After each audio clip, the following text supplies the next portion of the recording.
All right, so imagine, right? You're suddenly in charge of India's Air Force. Kind of cool, right? Except there's this problem. They need new fighter jets, and the neighborhood's getting, well, a little tense. Yeah.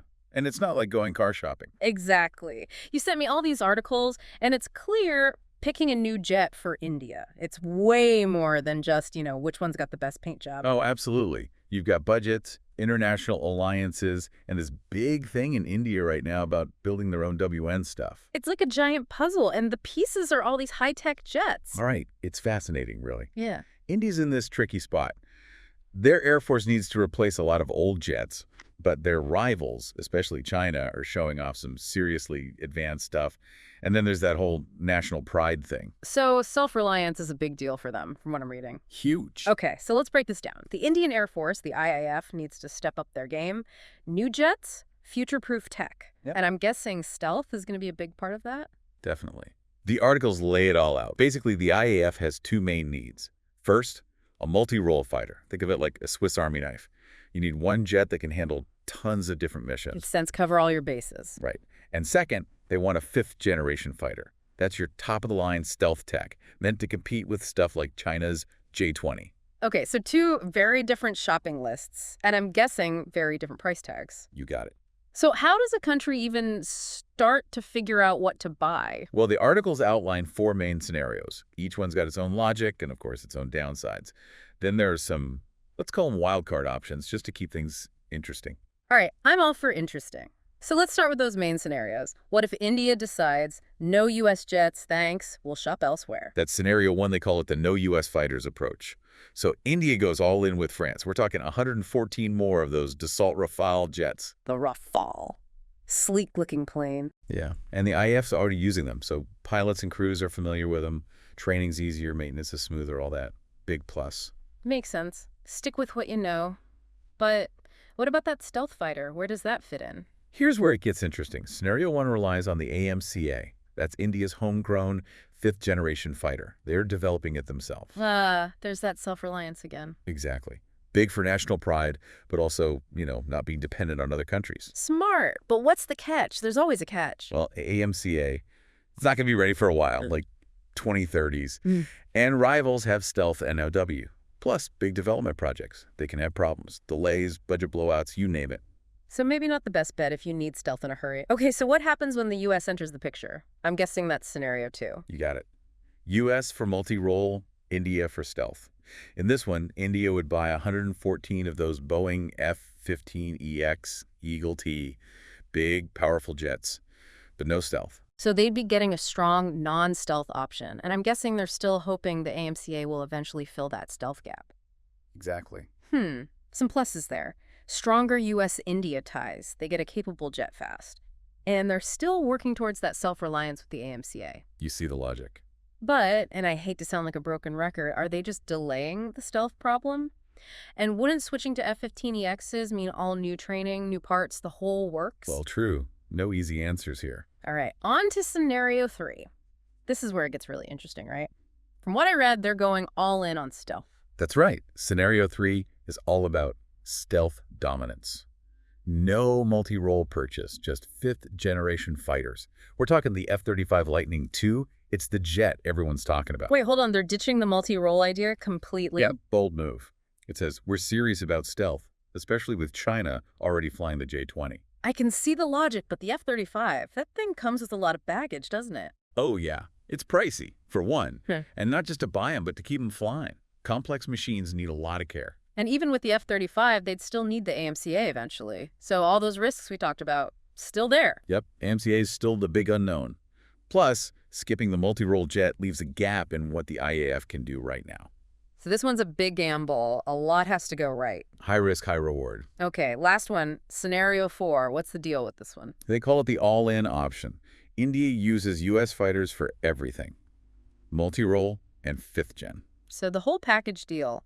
F-15EXs and F-35s. That's a pretty big statement. It is. And it's not just about the jets themselves. This is about who India is aligning with. Right. We were talking earlier about how close India and Russia have been. Wouldn't this be a big shift away from that? Absolutely. Yeah. It brings India way closer to the U.S. and its allies, especially that Quad group. The U.S., India, Japan, Australia. They're all about pushing back against China. So this is about a lot more than just which jet looks coolest on the runway. We're talking geopolitics, big-time alliances. You got it. But what about India wanting to be more self-reliant, like they keep saying? Can Yeah. they really do that if they're buying all these jets from the U.S.? That's the tough question, right? They'd be relying on the U.S. for parts, software, the whole 9 yards.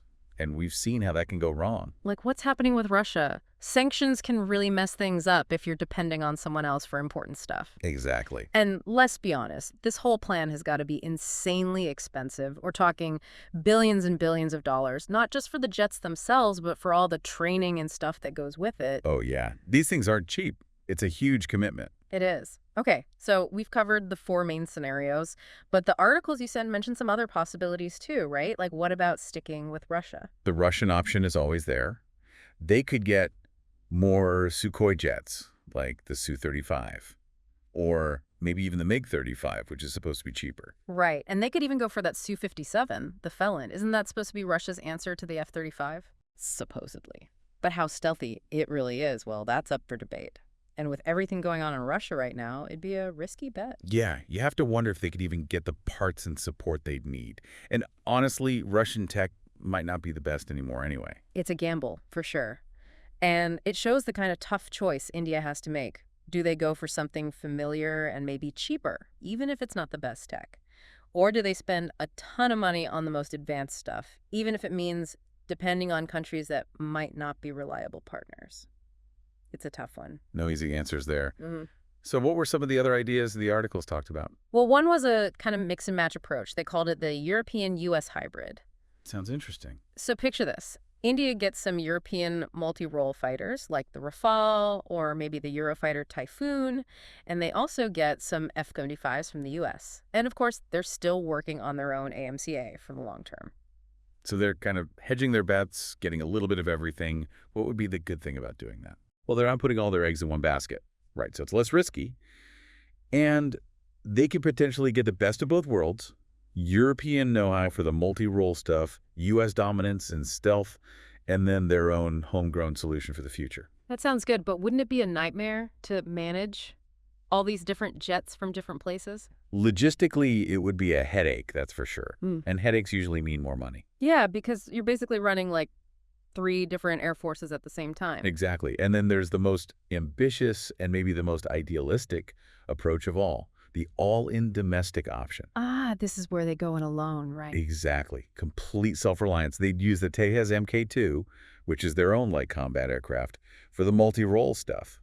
And for stealth, they're putting all their faith in the AMCA. That's a bold vision. But honestly, given what we've talked about with the AMCA and the Tejas being relatively new, it seems incredibly risky. It is. It all depends on those domestic programs working perfectly. Any delays, any cost overruns, any performance issues, and the whole thing falls apart. And wouldn't they be behind everyone else in the meantime? While other countries are flying the latest and greatest, India would be stuck playing catch-up. That's the gamble. They're betting that they can eventually surpass their rivals through sheer determination and ingenuity. Whether that pays off, well, only time will tell. It's a fascinating dilemma, and it really highlights what we've been saying all along. This isn't just about picking the coolest jet. It's about what kind of Air Force India wants, what role they want to play on the world stage, and what price they're willing to pay for it. And that price might be higher than just money, right? We haven't even talked about the human cost of all this. Exactly. And that's where we need to go next. We've been talking about jets like they're pieces on a chessboard, but there are real people involved in all of this. People whose lives are on the line. Okay, I'm definitely interested to hear more about that. I'll dive into that in the next part of our deep dive. It really brings home the weight of this decision, you know? We're talking about a whole lot more than just metal and engines here. It is. And it's not just about pilots either. Think about all the technicians, the maintenance crews. To keep these things flying, you need a whole system in place. People who know these jets inside and out. And building that kind of expertise, I'm guessing, that takes time. It does. And it's not cheap. You're investing in training and tools and specialized parts. And what happens if you don't have that expertise? Well, I'm no fighter pilot, but I'm guessing a malfunctioning jet is not a good thing. It's not. And in air combat, even small mistakes can be disastrous. That's why sticking with something familiar, like the Rafale, it does have its appeal. They've already got some experience with those. I get that. But doesn't that also mean they risk falling behind? If they're prioritizing familiarity over the latest tech, wouldn't they be at a disadvantage, especially against someone like China? It's the classic dilemma. Stick with what you know or go for the shiny new thing. And there's no easy answer. Every choice comes with a downside. So it's not just about the planes themselves, it's about the whole human ecosystem around them, the training, the maintenance, all of it. You got it. And it goes even deeper than that. Think about interoperability. How well will these jets work with other countries' systems, especially if India is getting closer to the US and its allies? Right, because modern warfare, it's all about different systems working together, right? Like a Yeah. network. Exactly. Take the F-35. It's not just a jet, it's a node in a network. It shares data, coordinates with other friendly aircraft, but that only works if everyone's on the same page, using compatible systems, speaking the same language. So choosing a fighter jet is also about choosing a way of fighting and choosing who you're going to fight alongside. That's a good way to put it, and it brings us right back to those strategic considerations. These decisions India is making, they're going to have a huge impact on the region, on global power dynamics, maybe even on the future of warfare itself. It's a lot to think about, and Yeah. it makes you realize that this isn't just some theoretical discussion. There are real consequences here. Absolutely. And those consequences, they go beyond the people in uniform. The choices made by governments, by defense planners, they affect everyone. Think about the economic costs of these programs. Think about the potential for these jets to be used in conflict. That's a sobering thought. It reminds you why these conversations matter. We need to understand these issues, we need to ask tough questions, and we need to hold our leaders accountable for the choices they make. I couldn't agree more. In the end, these are human choices, and they affect us all. Well said. Listener, we've covered a lot of ground here. The tech, the strategy, the human side of it all. What have we learned? It's complicated, right? Oh yeah. There are no easy answers. But by looking at this from different angles, understanding the trade-offs, and really considering everyone involved, we can be more informed and hopefully make better decisions ourselves. And that's really what the deep dive is all about. Thanks for joining us. Yeah, it's easy to get lost in the big picture stuff, alliances, budgets, which jet has the coolest gadgets. But yeah, there are actual people who have to fly these things. Exactly. And it's not just about, being a good pilot. These modern jets, they're incredibly complex. Way more than just pointing the nose and firing missiles, right? Oh, absolutely. We're talking about systems upon systems, computers, sensors, weapons, all linked together. And someone has to understand all that. So you need pilots who are basically part-time computer programmers, it sounds like. Pretty much.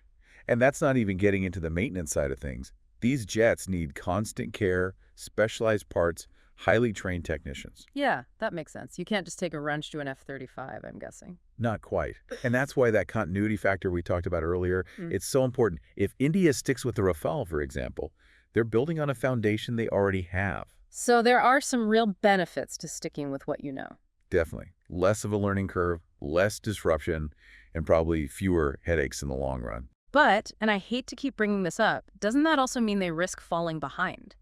Like, if their priority is familiarity over cutting-edge tech, wouldn't they be vulnerable to, I don't know, a surprise attack from a country with better jets? It's a valid concern. Hmm. And there's always that tension between, going with the tried and true and embracing the latest and greatest. It's a tough balance to strike. So it seems like no matter what they choose, there are downsides. There are always trade-offs, and that's why these decisions are so hard. Okay, so let's say they've picked their jets, they've got the training programs in place, everyone's happy. Is that the end of it? Or is there more to this whole human factor thing? There's more. We've got to talk about interoperability. How well do these jets work with other countries' systems? This is especially important if India is getting closer to the US and its allies. Right, because in a real conflict, you're not fighting alone. Yeah, exactly. Modern warfare is all about network systems. Jets, sharing data, coordinating attacks, all that. Take the F-35, for example. It's designed to be part of a larger network. But that only works if everyone is compatible. Speaking the same language, so to speak. Exactly. So picking a jet isn't just about the jet itself. It's about picking a way of fighting, picking your partners, aligning your whole military doctrine. Wow, this is way more complicated than I thought it was. It is, and it loops back to everything we've been talking about. Huh. The geopolitics, the strategy, the technology, it's all interconnected. It's like those nesting dolls, Yeah. Every time you think you've got it all figured out, there's another layer. That's a good analogy, and it Yeah. underscores why these decisions are so consequential. They have ripple effects that go way beyond just India. We're Yeah. talking about regional stability, the global balance of power, maybe even the future of warfare itself. It's a lot of weight on their shoulders. It is. And it's important to remember that these decisions affect real people, not just the pilots and the crews, but entire populations. The costs, the risks, the potential for conflict, it all matters. Yeah, you're right. It's easy to get caught up in the abstract stuff, but there are human lives at stake here. Exactly. And that's why we need to have these conversations. We need to be informed, we need to ask tough questions, and we need to hold our leaders accountable for the choices they make. Because ultimately, these aren't just decisions about jets, they're decisions about people. Well said. So, listener, we've really dug deep into this one. We've looked at India's fighter jet dilemma from all angles, the technical, the strategic, and now the human side of things. It's complex, there are no easy answers, but hopefully we've given you some food for thought. And that's what it's all about. The more we understand these issues, the more informed we are as citizens, the better equipped we are to navigate this crazy world. Couldn't have said it better myself. That's a wrap for this deep dive, folks. Thanks for joining us, and until next time, keep exploring, keep questioning, and keep diving deep.